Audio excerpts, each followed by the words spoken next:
there's the red line again. All right.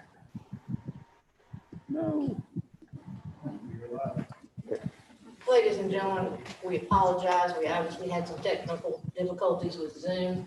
We are now back on. If you missed any part of the meeting just before we had to stop, it has been recorded, so you can go back and listen to it. So moving forward now, let's see, where were we? We were with Ms. Houston on the PPE update. Yes. So, Okay, so this is just a PPP update as of 8/20, and this is really just for the $25,000 that the board approved. And we're also kind of bragging on some contributions that we've gotten from the community. So you can see there, the original board approval amount was $25,000. Most of that was received. Of course, the N95 masks are so hard to come by, and we have not received those yet. But the other stuff has been distributed mainly to the clinics. The state has contributed some items here that we've received, some thermometers, hand sanitizers, boxes of wipes, gowns, youth masks, and they have been distributed out to the schools and cafeterias and clinics. We do have some masks for the students that are still here at the PDC.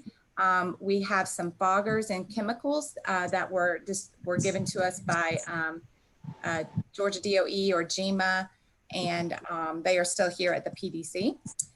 The Barrow Community Foundation, they have contributed $2,248 for our people to make some masks and visors. And out of our, I think they're, Dr. Mack, you can probably say more about this than I can. I think they're using the 3D printers to do these masks for PPE. Mm-hmm. They are. I can explain that if you need me to. I think we're good. Yeah. Or does we, yeah. Yeah. So these are face shields that are they have a 3D printed band around the top and in a clear acetate face shield that comes down. So they're in two parts, which is why the face shield lines on your screen there have two numbers. The first number is the 3D printed hard visor band that goes around the forehead. And the second number are replaceable clear shields that snap on. So you can replace the clear shield. So as far as the nurses, they have 50 of the bands, and then should they get contaminated, they can replace the clear shield on top, which is why they have 2 for 1 there. And then for the special education teachers, there's 150 headbands and 1 shield, clear shield to go with each one of those. And those can be taken off, sanitized, and put back on. And then the 25 and 25 are face shields that mount to the headpiece of a flute. So as a flute player is playing, they can actually wear a mask. And unlike other instruments where all of the breath goes into the instrument and it comes out the end, the flute goes straight out. So there's a face shield that goes in front of the flute player. It just attaches to their flute. And so both high schools have those as well for their marching bands. Lee, who designed those shields? Sorry, I was muted. The medical shields were designed by the University of California in San Francisco. We used their approved design for that. And then the flute shields I designed, and those were printed in-house, all either here at CFIT or at Sims Academy or at Wanderer High School. Hey, Molly. Good stuff. Thank you. All right, so going forward, Peach State Credit Union, they contributed $1,000, and that went towards adult and child disposable masks. We also received contributions from Aikens Ford, $1,000, Zaxby's $500, United Way grant of $1,845, and that went toward 5,000 water bottle contributions. And if you, the next time we go into the schools, if you look around, we have a lot more water dispensers for the water bottles. So this should help even after COVID. North Georgia Medical Center, they contributed a lot of these items for our clinics, and they are out at the clinics right now.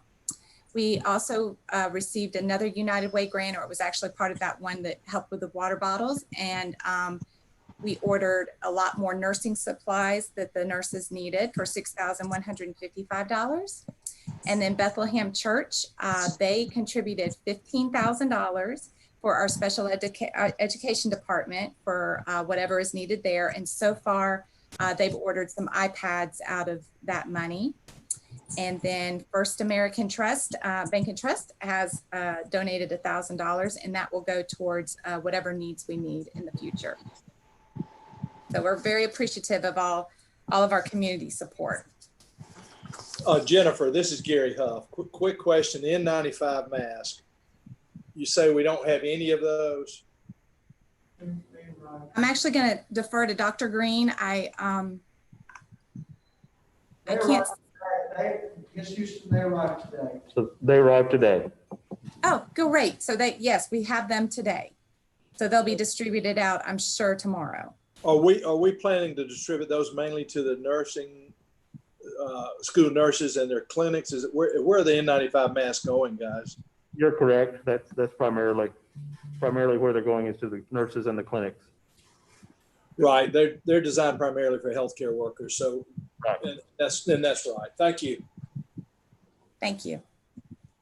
All right. Is that it, Ms. Houston? Yes, that's it for me. Okay, great. Thank you. Did anybody have any questions? I forgot that. We covered. Okay. All right, moving right along. System operations report, Mr. Perno. Good evening. I would highlight the one item there, the addition at West Side with the gun network, and of that, we filled up the grass there and we started earthwork, stormwater out there at the site. Busy there. Start next year. That's all I have. All right, thank you. Great. All right, teaching and learning, Dr. Moe. Information will come under new business. All right. And Ms. Beggs, do you have anything for us in planning and personnel at the moment? Not at this time. Okay, thank you. We'll move on to old business, policy IHF 6 graduation requirements. Dr. Wood. That has been on the table. That's the last meeting. We've had no comments on that, so we'll go ahead and put that on for next week for a vote. All right, we can put that on the consent agenda. Is everybody fine with that? All right. The next one is policy revision EE food services management. Superintendent recommends removing policy EE food service management from public review and approving. Have we had any comments about that? No, ma'am. No comments at all. Okay. So is everybody okay with the consent agenda for that? Okay. And at this time, we have further discussion of the Bear County School System reopening plan, and Dr. Michael, and that over to you. Okay, thank you. Just wanted to give the board an update and tell everyone where we are right now.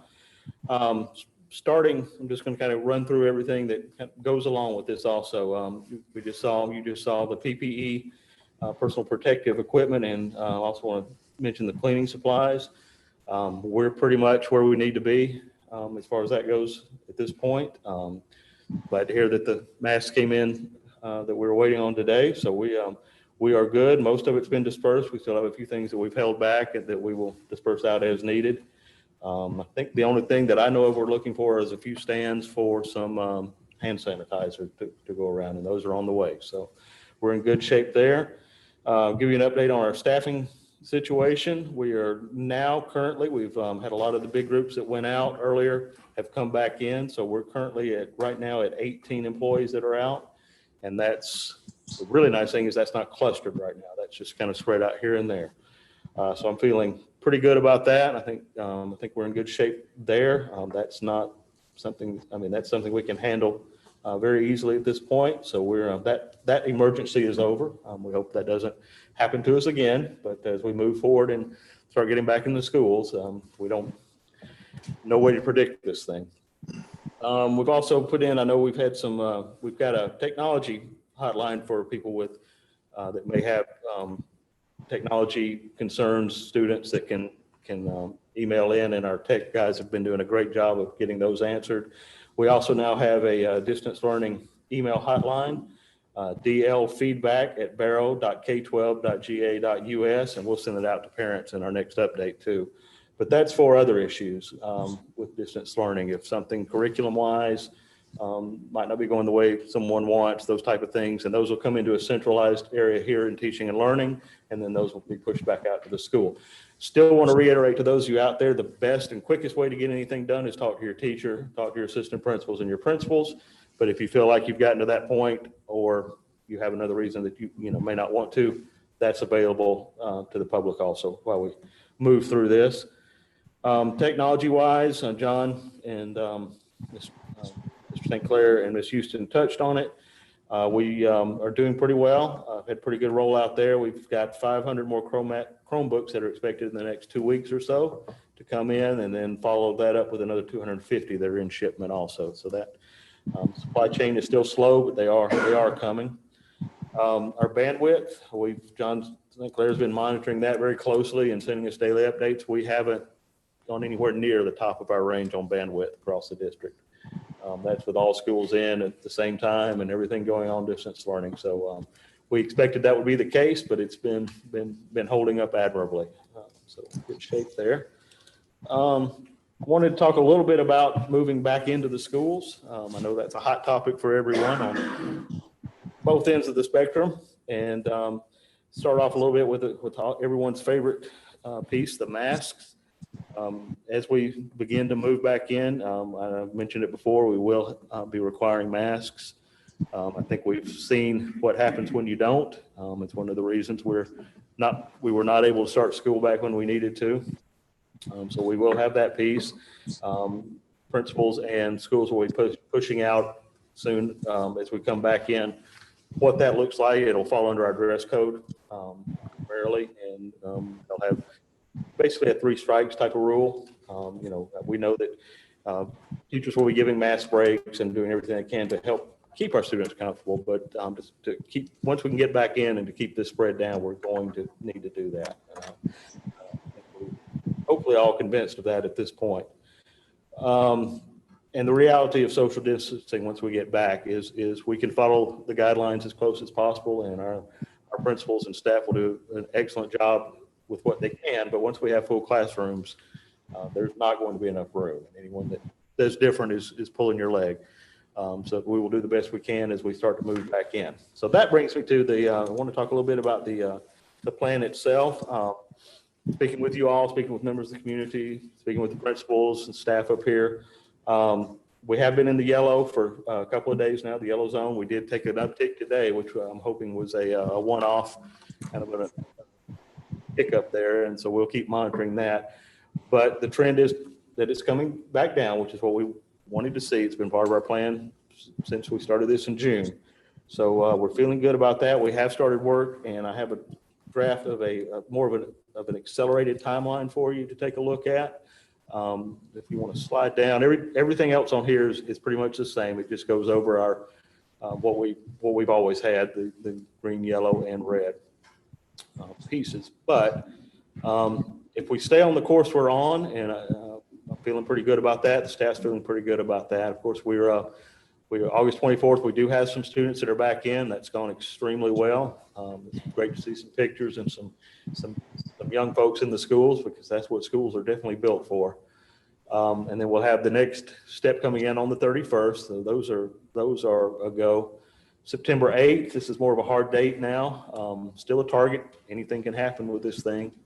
But if we're in the yellow and looking good, and that's average, we've talked with everyone. We feel like we can go ahead and move all grade levels in with an A/B schedule, help speed this up a little bit. And that's twofold. The A/B schedule, one is to keep classes smaller as we move into that, and hopefully that spread is still coming down.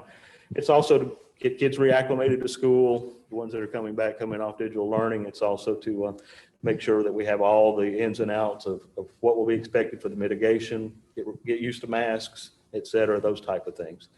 Hoping that doesn't take very long. Want to kind of back up and talk about the TBD. I've heard a lot about TBD and not having solid dates on this, and I want to kind of re-explain the reasons behind that. It's of course, it depends on which way you're looking at it. Is the way you'll take it. But the TBD is really more just not tying us down to, say, a week. We've always hoped, even with the 7-step plan, that we could collapse these steps together and make it go quicker. But we also know that we could have a massive outbreak and we would need to go longer. And whereas, it's a balancing act. It's, and I hear from parents on both sides of this. Some parents want those dates for planning purposes, and definitely 100% understand that. Others say don't do it because we know that could change, and we don't want to put these in stone or put these in our calendars and have it change again on us.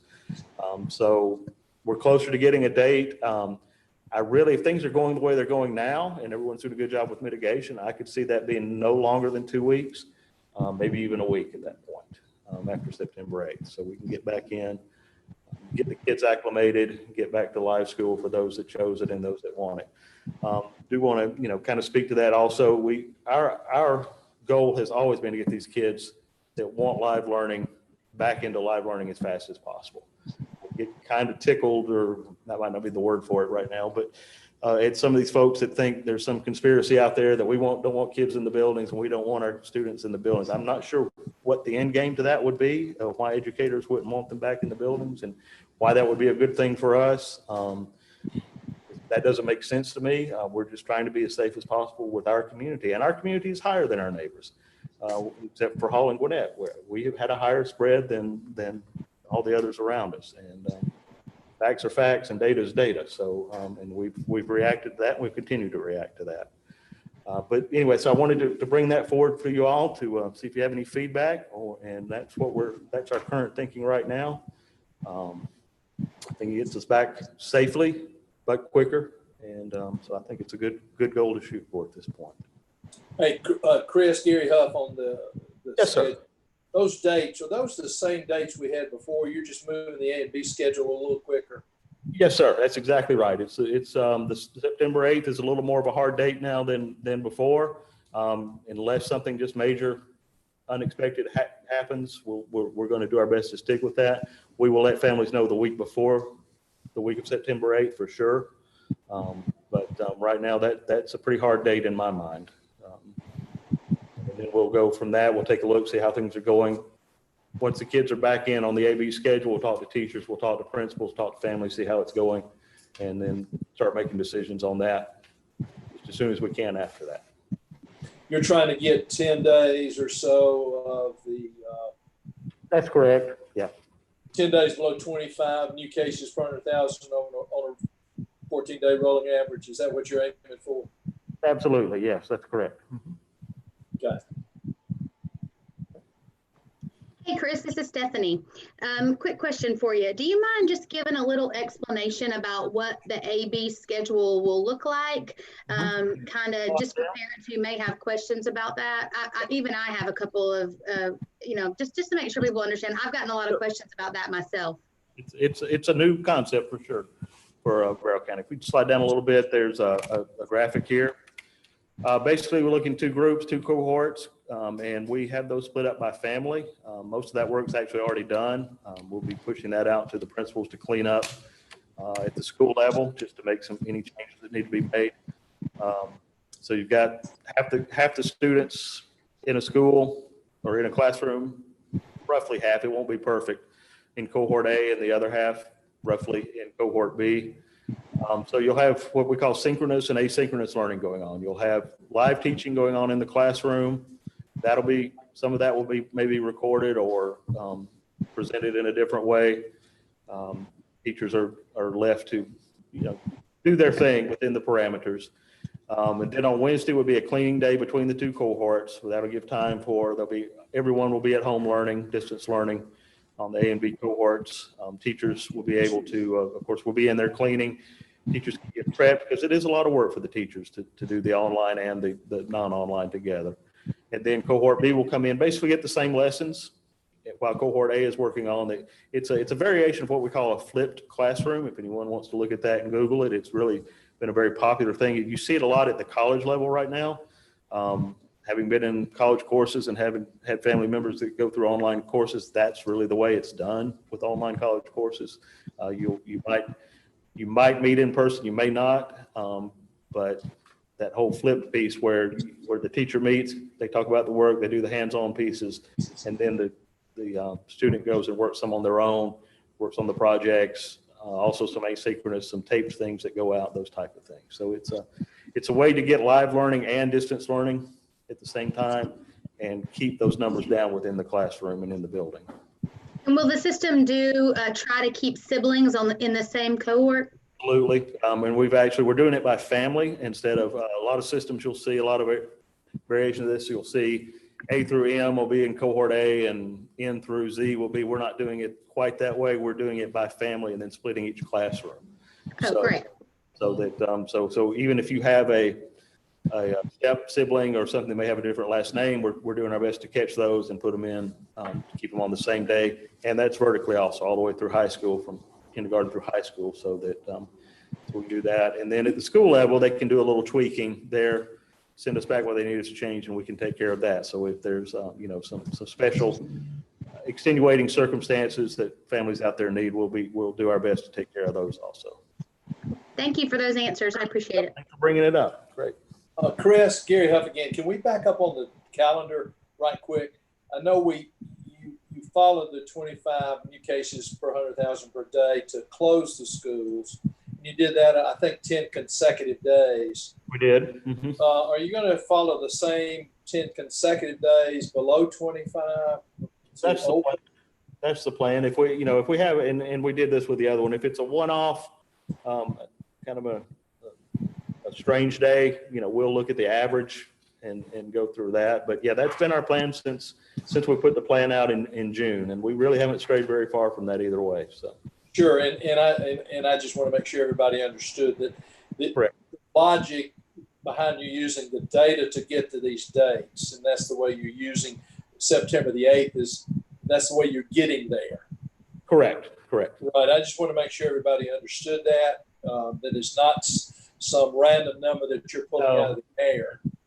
There's definitely, we've had some interesting, rich conversation and emails and those type of things about, some people like the data, some people don't. And again, it's, there's extremes on both ends. But pretty much everybody seems to be the majority seem to be pretty comfortable with it, to be honest, from the feedback I'm getting. Well, there is a method to the madness, as we say, and you've created a method to do this, which I think is responsible, and hopefully it will come to fruition.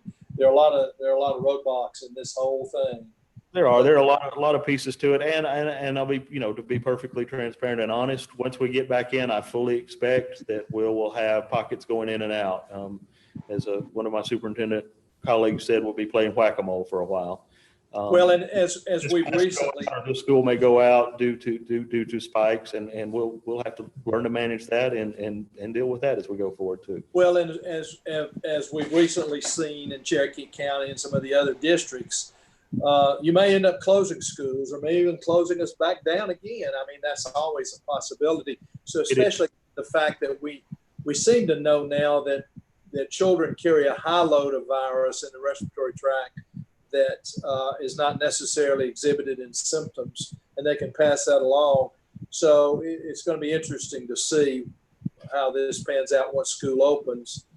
What about a side question here? I keep getting comments online that why are we allowing football to practice and the schools are closed? And why is the band out there practicing and schools are closed? Can you comment on that just for the information of the public?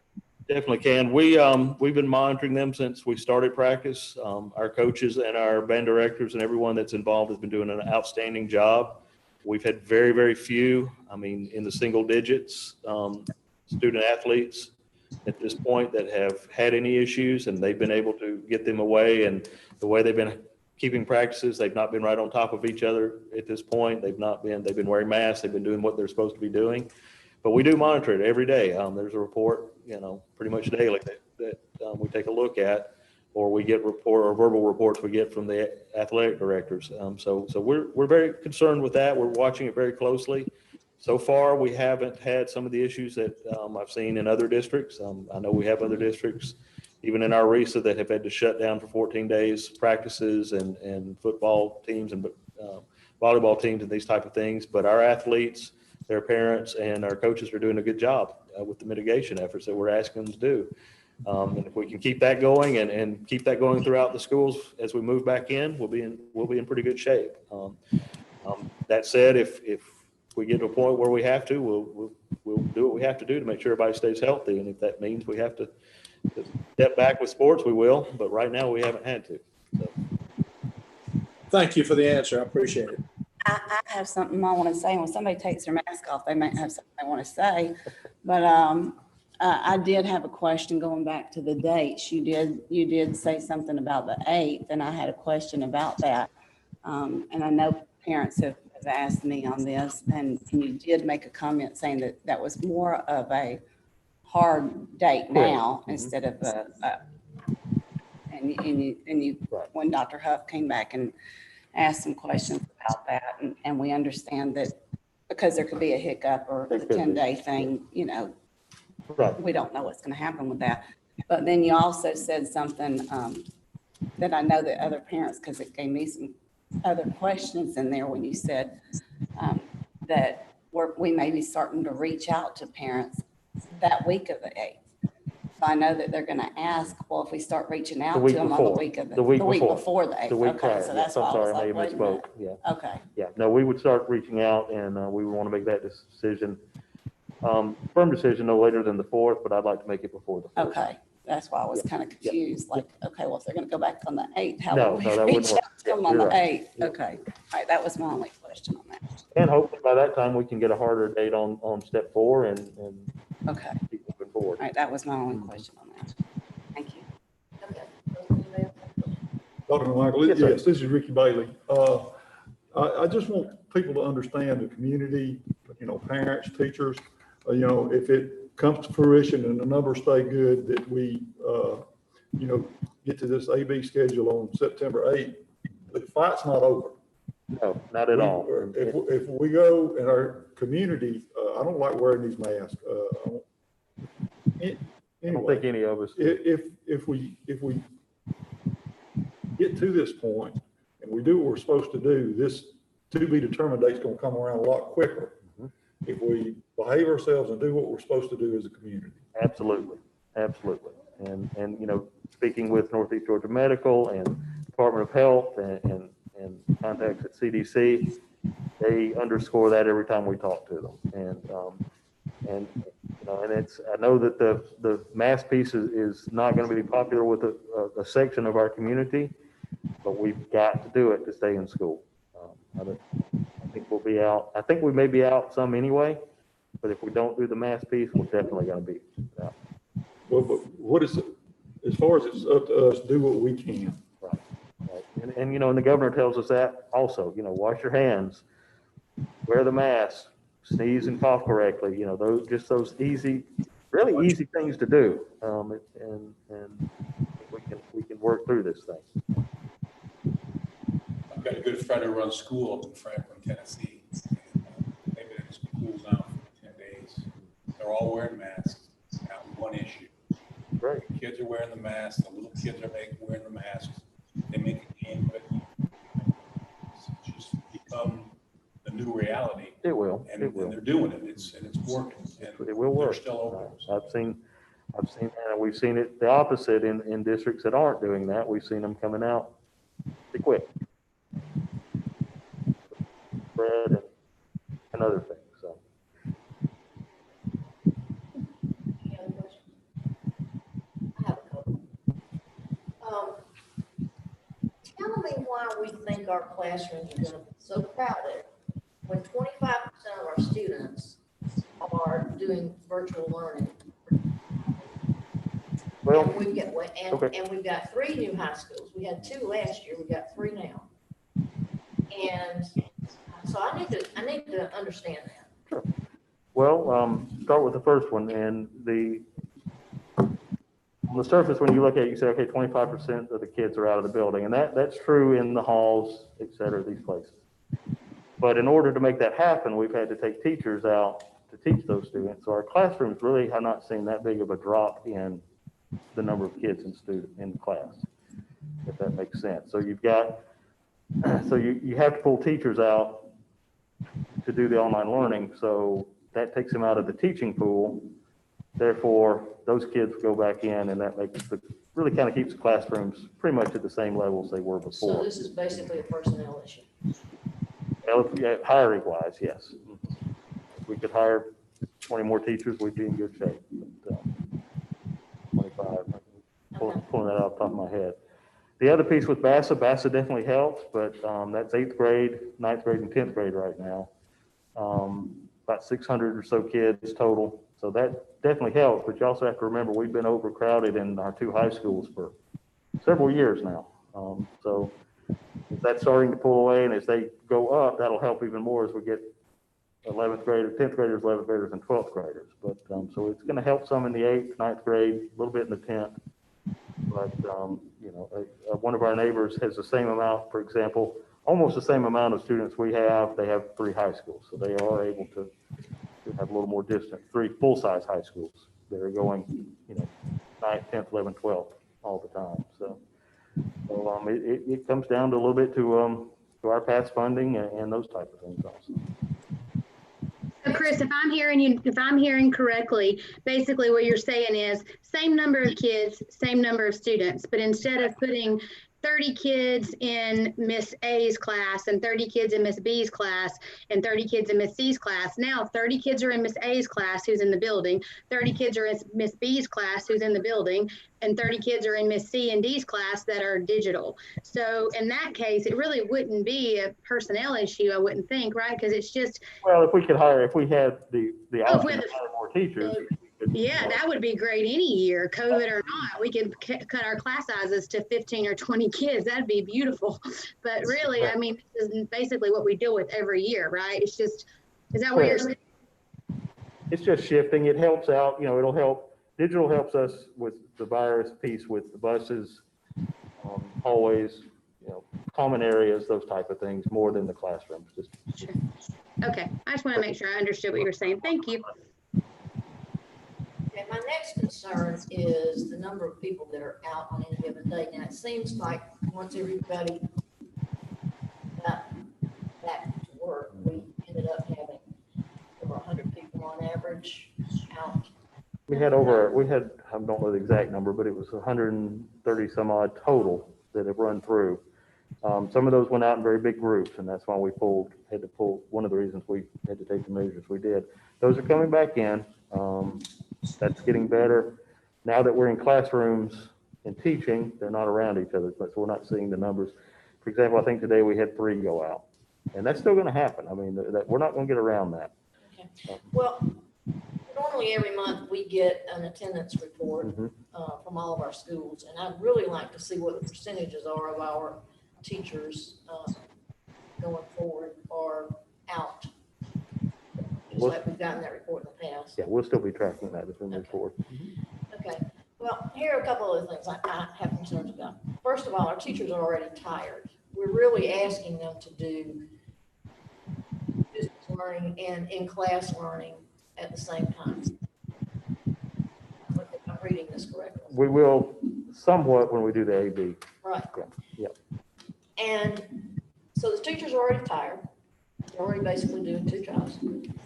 Parents are not going to be happy with this because for those who have issues with daycare and that sort of thing, if they're doing 2 days in and 3 days out, parents are still having to pay for a full week of childcare.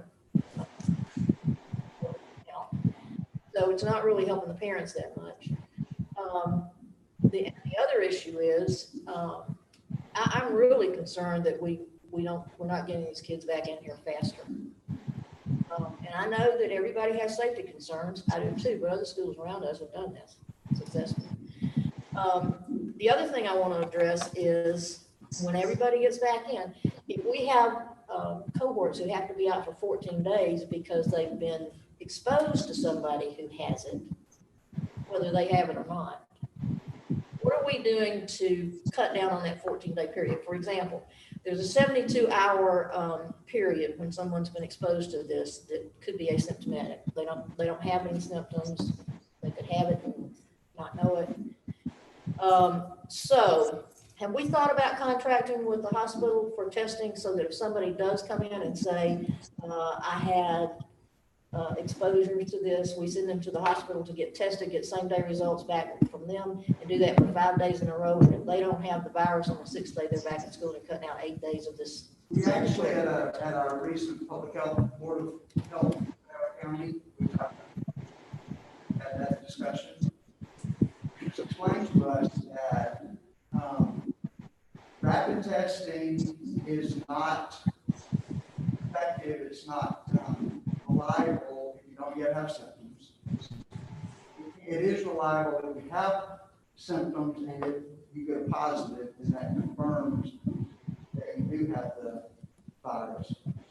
However, if you get a negative test on a rapid test, then what they do is send you on for additional testing. Test that takes several days to come back. So a negative test with a rapid test would not bring you back off of isolation earlier.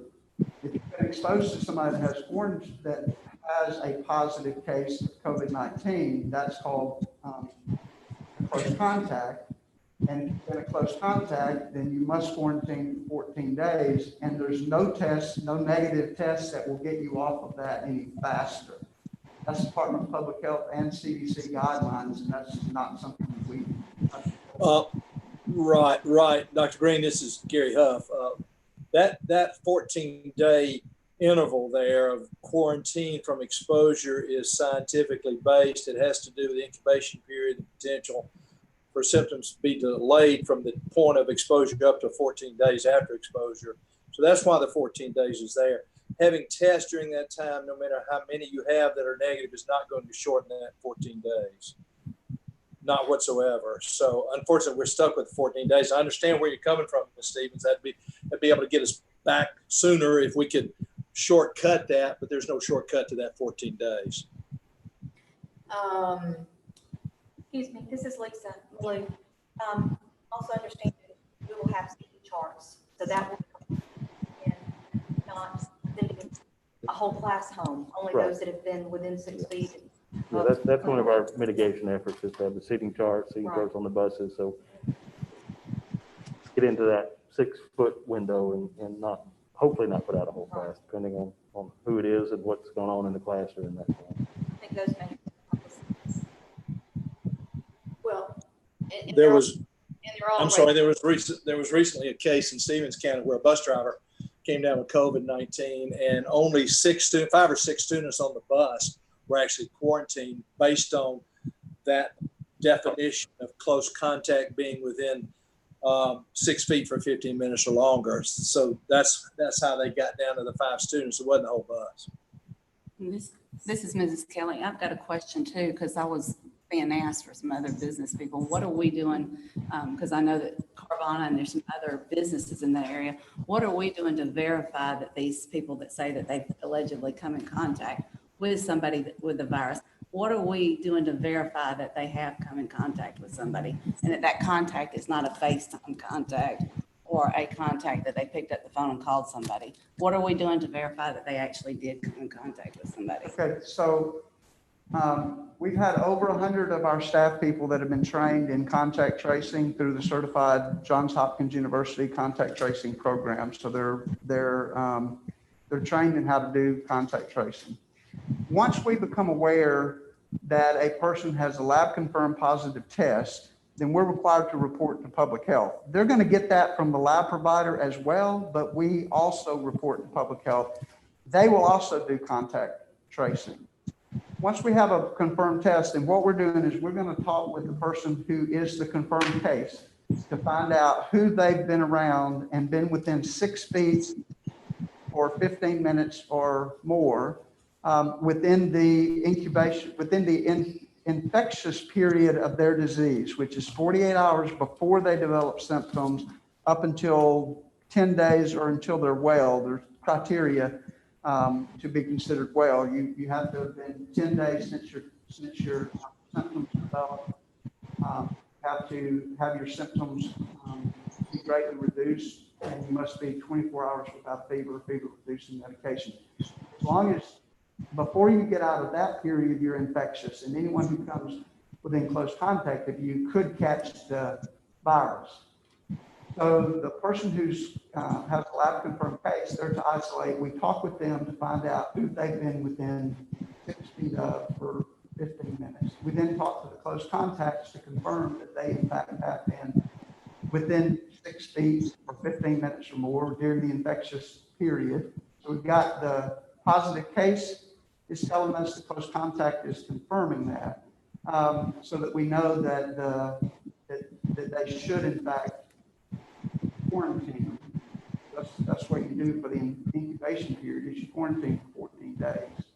So that's the process in a nutshell. If it's a staff situation, then Ms. Beggs and Megan McNally are managing that on their side with the support of the principals, who are the supervisors of our staff. If it's a student related issue, then myself and Matt Thompson, along with the trained contact tracers at the schools, are doing that. But because we have very few students involved in any of our activities, we really haven't had student issues at this point. But the Ms. Beggs and Ms. McDowell are doing that on the, along with the supervisors at the schools are doing that at the school level. We have them sign anything when they come up to tell us that says, you know, under penalty of perjury that, you know, whatever. And then I know, do we have them sign anything that says anything like that? Because I've had some employers say that they have their employees sign that. Ms. Beggs can chime in if she would like. We're definitely not doing that on the student side. No, we are not having them sign anything like that at this point. They do sign off an affidavit if they are requesting leave as a result.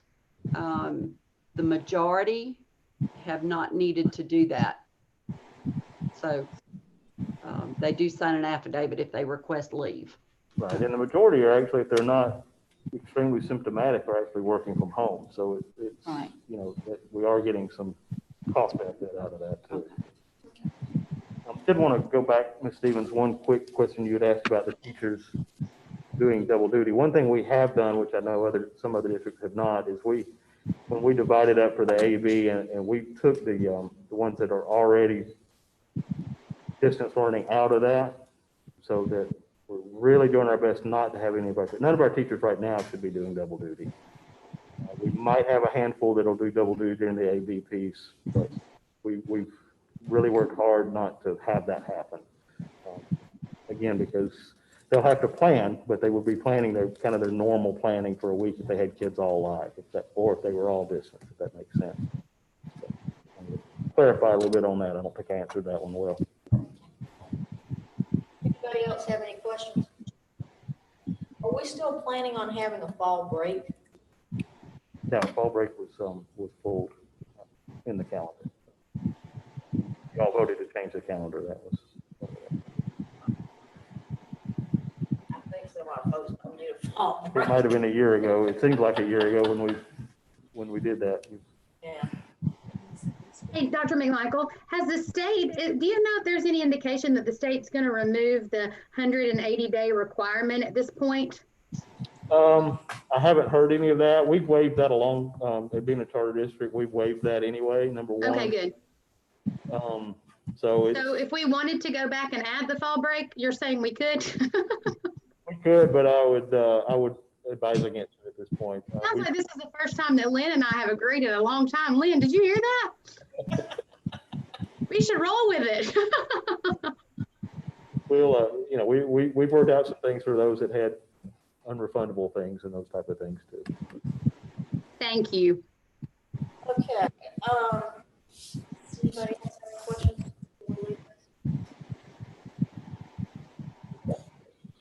All going on to new business. Google licensing. St. Clair.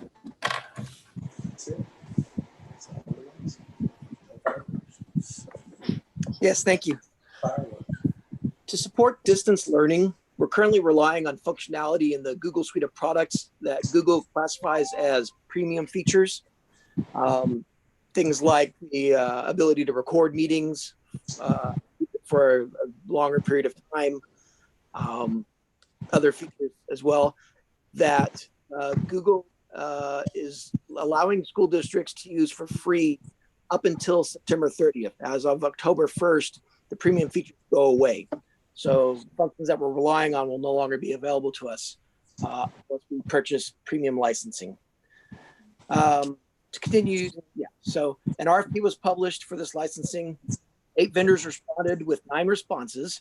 2 vendors responded after the bid closing and were disqualified. If you notice, Soft Choice was low bid at $27,954.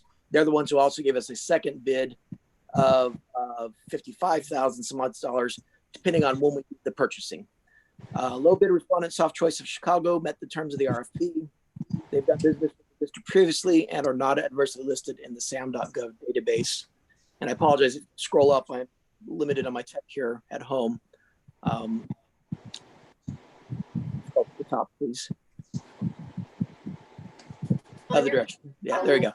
So the superintendent recommends authorizing the purchase of Google Premium licensing. Low bid respondent Soft Choice of Chicago in the amount of $27,954.93 for 1 year's access. And I'm sorry, I skipped a piece that next year that cost is going to at least double, if not more. Does anybody have any questions about this? John, you're Mr. cutting St. out Clair. on us, so just so you know, it's kind of hard to hear what you're saying. But the gist of this was that the superintendent's recommending the low bid from Soft Source of Chicago. Yes. $27,954.93. Is this something we have to renew yearly? If we want to continue using it, yes, ma'am. So you're saying next year we should be prepared for it to be more? It will be double next year is our expectation, if not more. However, we have other options that we can be looking at during the year. We're piloting a different one in a couple of classrooms, for instance. So we may be bringing back a different solution next year, or it may already be covered in some of our other licensing. But for right now, if we want to continue to use this particular product, then yes, it'll be about double. Does anybody have any questions? I have a quick question. Mr. St. Clair, is the reason that they are asking that you place the order before September 30th because there is a chance that they might extend that? Well, you know, this is Google. So yeah, wait 5 minutes and the answer will change. The original deadline for this was July. And because of the COVID going longer than anybody had thought when it first started, they did extend it to September 30th. I'm very skeptical that they'll extend it again. The first taste is free and they have us hooked. Got it. So, all right. Thank you.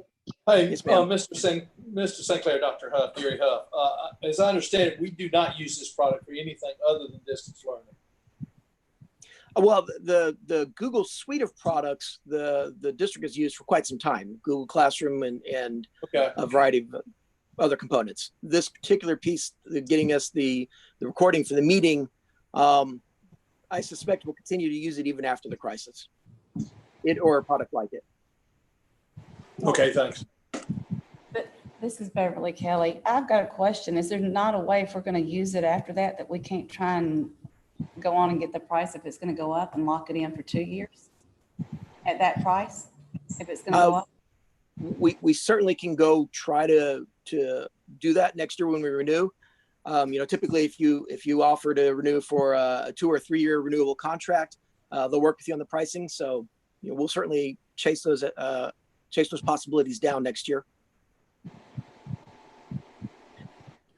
Let me clarify. We're getting a discount right now of 50%, which is basically the kind of discount you're talking about if we buy before September 30th.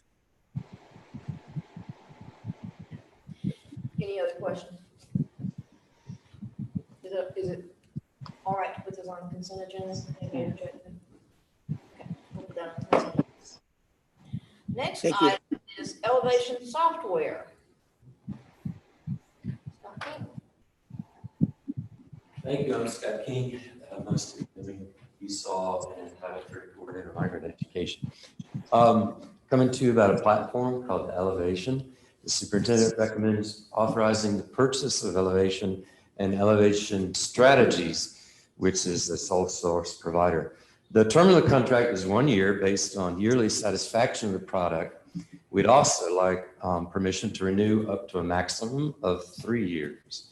To let you know what Ellevation is about, all the ESOL teachers in grades K through 12 have access to the Ellevation platform. And that allows them to do their daily work that they have to do, including finding instantaneous information about these students, seeing their proficiency levels, which is our most important factor. They create all their parent required notifications, their meetings, everything is created, which is required statewide. They store documentation within that platform as well. And teachers who are monitoring the exited ESOL, they use that as well. There are 2 parts to this, which is why I'm coming before you. There is a strategies platform that all teachers in the district have access to. They all have an account. And if they have an EL, an English learner, in their class, that allows them, and it's been particularly used as we started distance learning, to find out the activities. It's a activity based and how to take a lesson plan and actually differentiate it for a child who is an EL based on their proficiency level, which is called their CPL. So it's a really great way for them to customize everything that we do for ESOL. And it helps meet our standards. The financial impact, now that we have the 2 combined, is $31,826, $15,913 for the platform, and $15,913 also for the strategies part of the platform, which brings it to that higher total. This is taken from the Title III funds that we receive. And of course, that's based on the Title III budget being approved by the Georgia Department of Education. Any questions? So is this currently in our budget? Is the money there under Title III? Yes, ma'am. Okay. Sure is. So we're looking at about 57,000. No, 31,826. 31,800 and then So- 15,900, which is 57,000. That's what made up. No, the 31,826 is the total of the 250. Oh, the total. Okay, Yeah. I'm sorry. I missed that piece. I'm Oh, sorry. no problem. I didn't have that here. Okay. Scott, Yes. what percentage of our student population does this serve? I have 14 as of an hour ago, or when we started, we have 1,482 ELs in our system. We need 10 more to get 1,492, which would be a fun number. And that this platform, that's not exited, that's our active number right now. So that would put us at about 9%, 9%, which is pretty steady. Okay, thank you. No, great question. Thank you. Okay. Anybody have any other questions about this? All right to put this on the consent agenda? Yes. Thank you, Scott. Thank you. Next, we have pest control services. Greg Webb.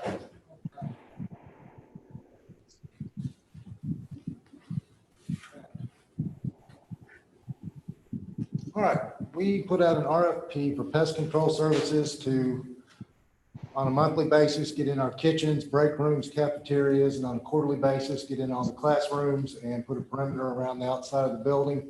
We had 6 people attend the mandatory pre-proposal meeting, and 6 people provided us with pricing, along with a 7th who was not invited, but we took it anyway. Based off of that, we are recommending that we go with Busy Bee, who is a local company here. We actually share a boundary with them up behind CPIT. They moved in about 6 months ago. Their headquarters has been in Monroe for a while, and they moved into Winder. Been in business over 30 years. They 2 other school systems close by here.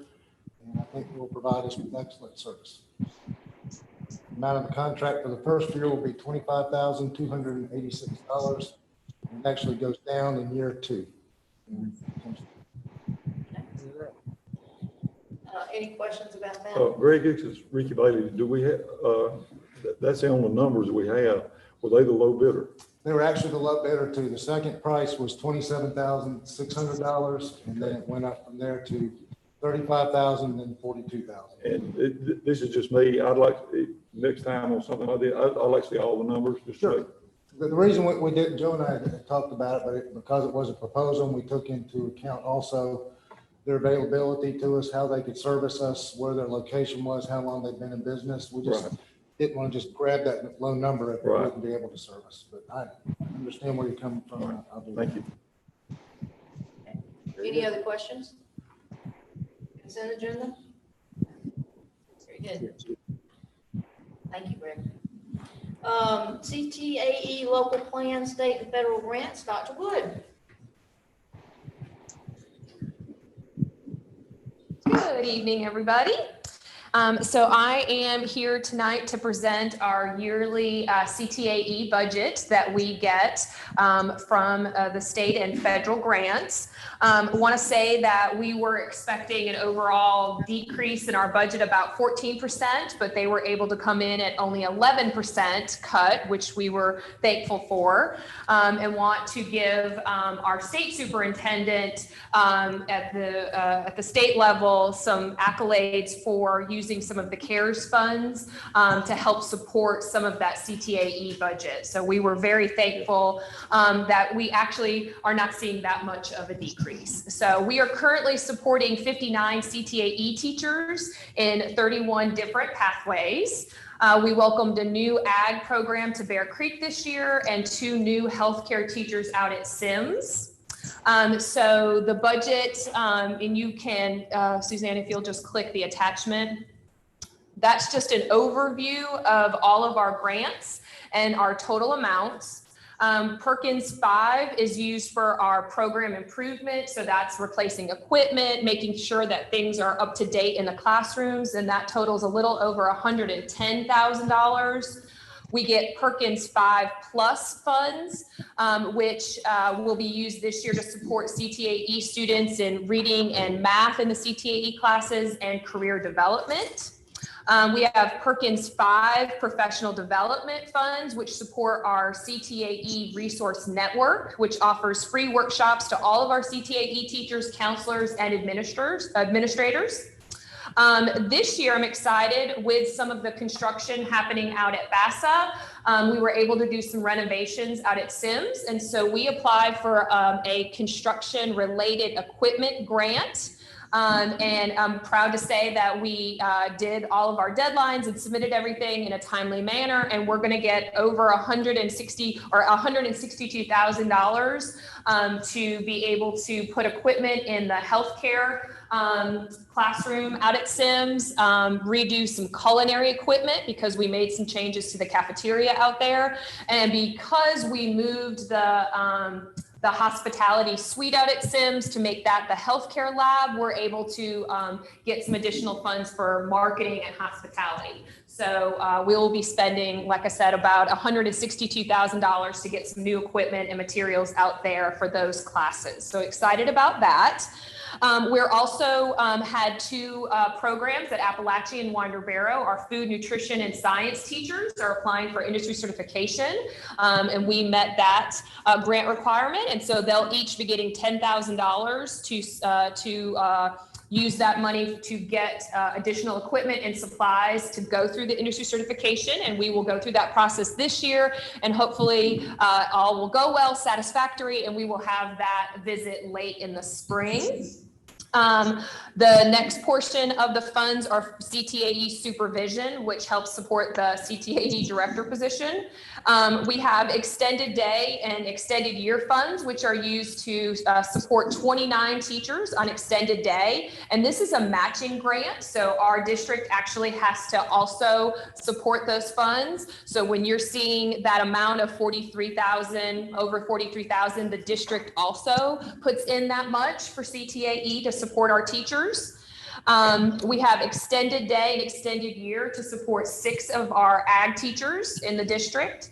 And then we have youth apprenticeship funds that support our work-based learning coordinators at Appalachia and Winder Barrow. So total from state and federal grants, we'll be receiving a little over $474,000 for CTAE this year. Any questions? Yes. Since the community has used that hospitality suite at Sims, where will you be moving it somewhere else? We are. We redone the cafeteria. So now the cafeteria won't need to be used for eating for students because they'll be able to eat lunch at VASA cafeteria. So we made the cafeteria into the hospitality suite. So all the meetings will be there. It'll be closer to the kitchen as well. And so that because of that modification, we'll be able to supply any new tables or things that they need to make that the hospitality suite. Okay. Yep. That was Ms. Kraus who asked that question. Yes. Oh, I'm Yes. sorry. Okay. Any other questions? Okay. Thank you. All right, thank you. Good news. All right, consent agenda for the approval of this. Next, we have band instruments purchase and repair, Dr. Beeland and Lee Bain. Good evening, everyone. I actually have a few items to bring to you tonight.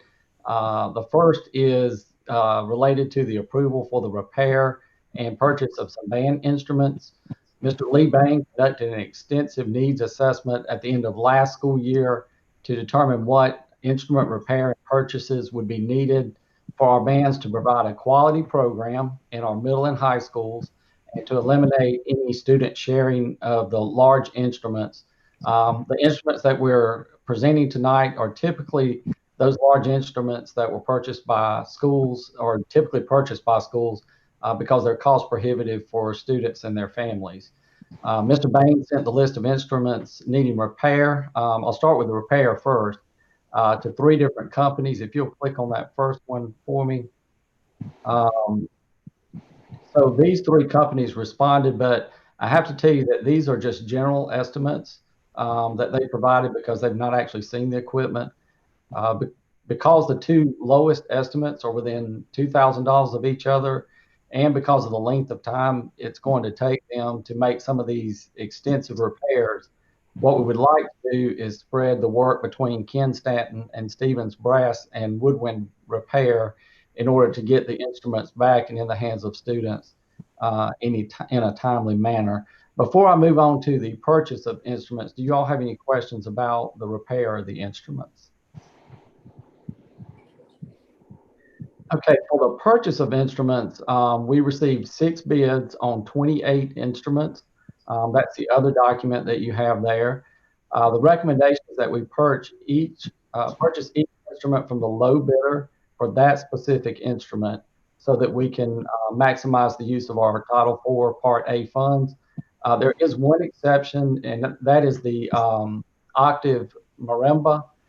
The low bidder was Alamo Music. However, they substituted an inferior product or didn't bid on the exact product that we had asked them to compared to others.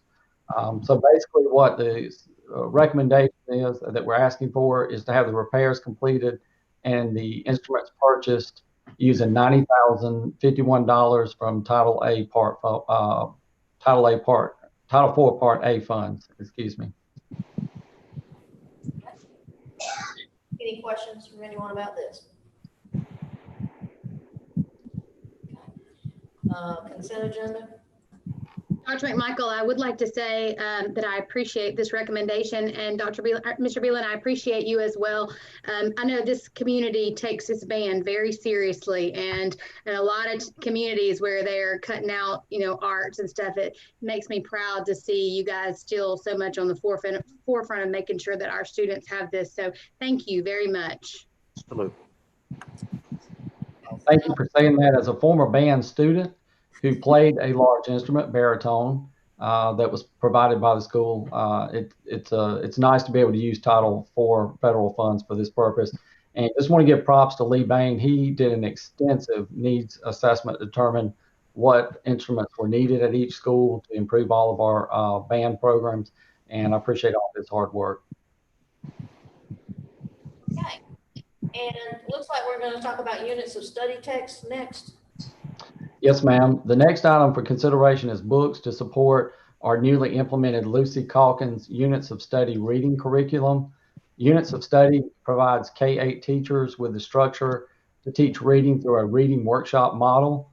The reading workshop model includes providing students with a short mini lesson, use about 8 to 10 minutes, on a specific reading strategy or skill, and then time for students to read independently while the teacher conferences with individual students or teaches small groups of students. Many times there'll be a mid-workshop instruction needed. It's usually just a short instruction during that independent time. And then it ends with an opportunity for students to share their learning with partners or with the whole class. To effectively deliver instruction using units of study, students need access to a wide range of books based on their individual reading level and interests. The purchase of these materials will provide students with books to practice the reading strategies and skills that they are learning. Schools have already assembled, if you'll open that attachment for me, Ms. Black. Schools have already assembled a list of books that are specific to their school's needs based on what their current inventory already was and what they needed to add. On the document that you see before you, you can see the sole source providers on the left side, and there are some non-sole source providers on the right side. At this time, the total of the orders from the non-sole source list are less than 5,000, which does not require 3 quotes, although we do still expect that they will get the lowest price, even though it doesn't go over the threshold. The others on the left side, the large purchases, are kits that are only available from those specific providers. Tonight's recommendation is that you approve the expenditure of $288,000 based on the planned spending, as you see on the attached document, from Title I funds. Any questions from anybody about this one? Consent agenda? Money plus spend. Yes. All right, that'll be on the consent agenda also. Next, we have RAS Plus subscription. Doesn't that sound fun? RAS is Reading A to Z, and it is a software subscription. It's already used in a large number of our elementary schools.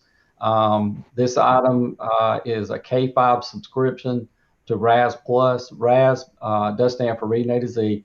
It's a learning platform that provides students and teachers with over 50,000 online, print, and digital resources to supplement and enhance face-to-face and virtual reading instruction.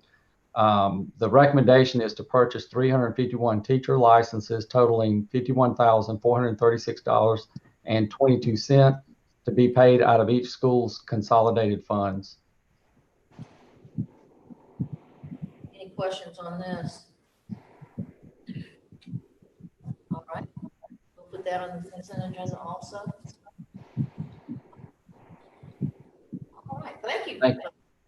Thank you very much. Y'all have a great night. Doc, it looks like you're back up on a bond bus bid. Yes, ma'am. At the end of July, we were surprised, or I was surprised, to receive notice from the Department of Education that we were receiving funds for 3 additional bond buses. The reason I was surprised is we went several years without getting any, and it looks like 3 years in a row that we've been able to do that. So that was quite a good surprise from them. So we put out a bid on Georgia Procurement, posted it on the Barrow County School System website. We received bids from the 3 traditional vendors that we received bids from when we post our bus bids. And so based on the bid tab that you see there, we're actually going to recommend not the low bid, but the next 2, and I'll walk you through the reason and thinking on that. So the superintendent recommends approval of 2 stock 72 passenger buses without air conditioning from Rush Enterprises, and they're on the 4th line down. You'll see those priced there at $84,625 a piece. There's 2 of those available, and that's the reason we only got 2 of the 3 from that line item. And then we would recommend 1 new bus from 72 passenger bus from Rush Enterprises. So that'd be a total of 3 buses And the reason for not going with the low bid of Yancey is because we felt like that over the life of the vehicle that we were getting better service, quicker response for techs coming on our coming to us to service the vehicles, quicker delivery of parts. Yancey uses UPS for the part delivery. The other vendors will deliver directly twice per day as parts are needed. Yancey also was the one that we had the hood issue with, and those who've been on the board for a while will recall that we had a long battle with Yancey to get those hoods taken care of. They are now, and so we just feel like that we would be better off in the long term with going with these second price buses, Rush versus Yancey. The total impact would be $169,250 for the 2 stock buses at $84,625 a piece, and then the new bus that's not currently on the lot at $84,800 for a purchase total of $254,050. And the funding sources, $231,660 of that would be bus bond money that in this recent bond release, and the remainder would come out of eSplosh. And that amount from eSplosh would be $22,390 for a total of $254,050. Okay. Answer your questions. This says we're doing 2 stock 72 passenger buses without air conditioning, and then we're doing 1 new bus 72 passenger bus from the same company. Is there a difference in that third bus? The third bus is the 2 stock buses are sitting on the lot right now. So if we were buying cars and walk over to Aikens, it'd be there. The other bus will have to be ordered. Okay. And so that's the only difference. They only have 2 of the stock buses available. Thought we were going to have a lottery for a bus with air conditioning. Oh, no, ma'am. Okay. So basically 3 buses. Great majority of this is coming from the state. Yes, ma'am. So anybody have any questions? I have a quick question, Ms. Stevens. What is the major difference in the cost of a bus with air conditioning and without air conditioning? I would direct you to the, I don't know if it's still pulled up there, but Miss Suzanne can pull up the tabulation there, and you'll just be able to look at the stock buses without air conditioning are priced out at $82,000, and the ones with is $89,700, so about $7,700 per bus. And we currently don't have air conditioning on any of our 72 passengers. Not any of our 72 passengers. Right, of course. Yeah, I understand that would be difficult to have some with and some without, but I just wish we could get to a place where they did, because summers are always so bad. They are. Ms. Brown, I will assure you, we wish the same thing. I know you do. But as you said, it'd be very difficult to have some with and some without. Some kids ride to school in comfort and others. Ken, am I mistaken too with the maintenance issues with the air conditioning? Yes, I wasn't going to go there, but I understand. the air conditioning is they are. I was talking to one of our mechanics one time. We were just kind of talking about the possibility, because our bus drivers would obviously love that as well. Sure.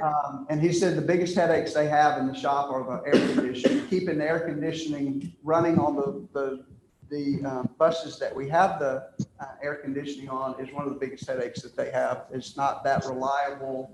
It's hard to work on and keep that running. So that, in addition to the fact that we think we'd probably have to do all 72 passenger buses at one time to be equitable, and finding that amount of money at one time, we still hope it could happen, but that's. Well, and if this is Ricky Bailey, Dr. Green, if I'm not mistaken, you put an air conditioning in a bus, it takes more fuel to operate that bus for the same mileage. Your mileage go down, so you'll burn more fuel with a bus like that. I'm sure it would, yes. So in a perfect world, huh? Yep. Thanks, Dr. Green. I appreciate that information. You're welcome. Dr. Green, for those of us who were on the board when we saw those ugly hoods and that awful paint job and the time it took to get it, you would have had me at Yancey being the one that did that. Not to use them. Well, we would have rather that not have happened, but we have finally reached the end of that and they're fixed now. I know y'all worked really hard to get that done too, so. Okay, any questions on this? So we'll put this on the consent agenda. Okay. And now we're going to talk about replacement bus radio systems. Yes, ma'am, and I'm really excited about this one. We have needed to replace our bus radio communication system for a while. There are places around the county where it's really difficult to get a good signal. It's an older system. My brain has gone away. Not digital, but analog. Thank you. An older system. So we're really pleased that we're able to do this. And one of the benefits of getting the bus bond money is we don't have to spend as much eSPLOST to get buses, so we can revert that money to some other projects that we need to do. And so one of those is the replacement of our radio communication system. So the bid was put out on Georgia procurement. It's a complete radio communication replacement system. As I said, the existing system was outdated, had many trouble spots around the county. So the superintendent recommends approval of low bid of Alpha Communications for digital bus radios, handhelds, repeaters, et cetera, that you will see in the bid tabulation there. And that would come to a total amount of $115,622.50. The financial impact, all of that will come out of eSPLOST. Dr. Green. Yes, sir. Dr. Green, Gary Huff. So I'm glad to see this. You know, ever since I've been on the board now 8 years, I've heard continuously from bus drivers the need for a better communication system in the buses. And one thing they keep saying, I keep hearing, is they need a dedicated channel for emergencies. Will that be possible with this system? Dr. Huff, thank you for asking that. That's one of the reasons getting an upgrade to our systems, I was excited for that. But the answer to your particular question, I'm going to ask our director, Jason Ayers. He's in the room with us today. Y'all may not have met Jason. Y'all voted on him, but you may not have seen him in person because he jumped in head first, and now we went on COVID, and so he's not been in the room with us very often. But Jason's here, and I'll let him answer that question for you. Thank you. Let me make sure we were talking about what I heard, each question, the channel for emergency specifically. What we did with the upgrade, we're going to add 2 repeaters where currently we have 1. Each repeater can handle 2 channels. What we're going to be able to function on is 4 separate channels, so we'll have a lot more flexibility. So the answer is you'll have an emergency channel dedicated for that purpose? Yes, we can dedicate the channel either way we need to, but yes, we'll have a lot more flexibility, but yes, we can actually implement a single channel for emergency purposes only. Well, great, because I've heard from a lot of drivers that when they have something happen on the bus, it's very difficult sometimes to get through with the current system we have because the lines are constantly in use. So I appreciate that. Thank you. Yes, sir. Yes, sir. The other thing was, one other thing we're going to do is expand radio use to the schools too. We got within the bids enough radios, as far as the handhelds, to put a handheld in each administrator's hand, so they don't have to call transportation on the phone when a bus in front of them is leaving their parking lot with a child, you know, didn't get out there to the bus on time. So we're just going to expand it in better ways, just so everybody, you know, has a lot better flow, bus time and emergencies and stuff like that. That's great. Sounds good. Sounds good. Thank you. All right. Thank you. Thank you. Okay, we've got this recommendation for $115,622.50. We'll put that on the consent agenda. The exemplary committee assessment review. Right, the exemplary committee met. This is part of our process we go through every year for the designation you all have had for several years now as an exemplary board. That went well, and it's up there for you all to have a review on. We just need to, as part of the process, for you all to vote on at the board meeting that you accept it. Any questions about that? I take it this is Ricky Bailey. I take it this is last year. Yes, yes sir. Yeah. Runs a year behind. It was done. Pre-COVID. Good. All right, we can put that on the, well, we'll need to vote on that. Well, I guess we could. You can vote on accept it, yes. Yeah, You we can can put vote it on on the consent. consent agenda. Right. Okay. All right, the next item is the 2021 board training plan. The superintendent recommends approval of the 2021 local school board governance team training plan as presented. Anybody have any questions about that? Or It's pretty much a mirror of what we did this year. Of course, there'll be some changes within the courses themselves, but to get you all the hours you need for your committee work. Anybody have any questions about that? All right, we'll put that on the consent agenda also. Hearing no objections. All right, at this point, we're down to authorization for committees to meet.